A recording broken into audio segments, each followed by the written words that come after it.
A ver, eu creo que aquí na cidade aconteceu algo hai 4 anos que deixou unha ferida aberta. E esa ferida sigue aberta, non?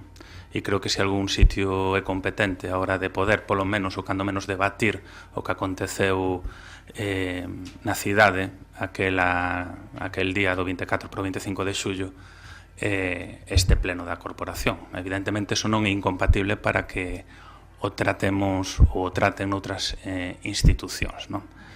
Entón, eu coido e tamén comparto a intervención tanto do resto dos voceiros de Goretti, de Paco e de María na solicitude de unanimidade, porque eu creo que hai que diferenciar, aquí díxose, as responsabilidades judiciais das responsabilidades políticas, as responsabilidades individuais das responsabilidades colectivas e tamén as posicións malentendidas como posicións de Estado.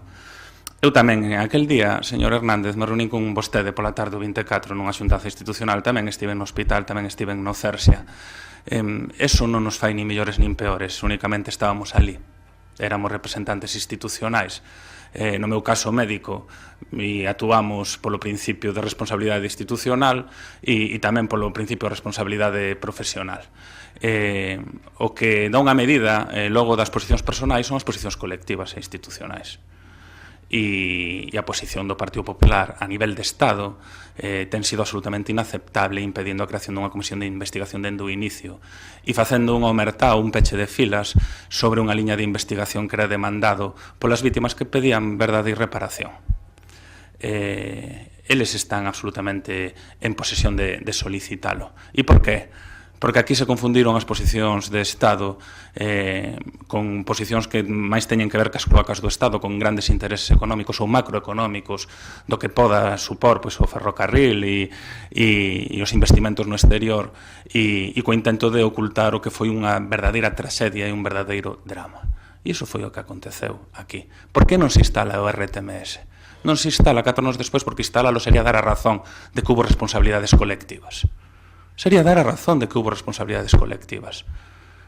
Todos lembramos perfectamente que o traxecto se vendeu como liña de alta velocidade. Están os teletipos, están as convocatorias de prensa, están as declaracións, están as hemerotecas. Ata que aconteceu o accidente e deixou de ser unha liña de alta velocidade. Todos os lembramos. De repente tivemos unha amnesia colectiva.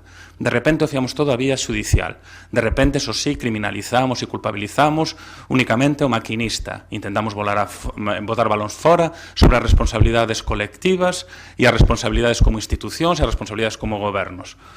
E iso fíxose claramente por unha serie de razóns. Unha serie de razóns. E o que aconteceu foi unha omertá, unha desvergonza a ese nivel.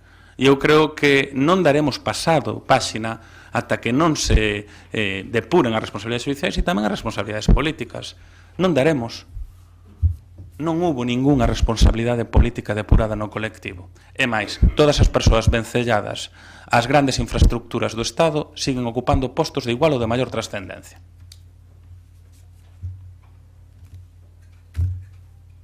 Eso é os poderes que temos para defendernos.